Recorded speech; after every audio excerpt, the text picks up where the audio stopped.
এটা মধু সব ইয়ে করে আছে এখানে। কোন প্যাকেজ নেবেন এখন? অল্প বলতে 100 গ্রামের।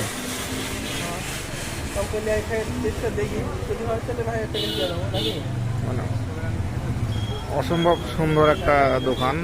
এই যে এনে হচ্ছে আপনার তকদির ফল ভান্ডার,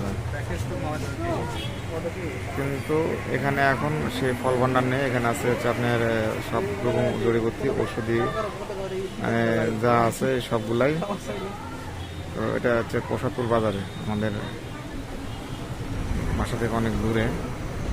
এখানে পাওয়া যায় না এমন কিছু না, সব কিছুই আপনার ওষুধের কবিরাজ যত যা কিছু লাগে, শরীর দুর্বলতা, শরীরবদ্ধ, বলবদ্ধ যা আছে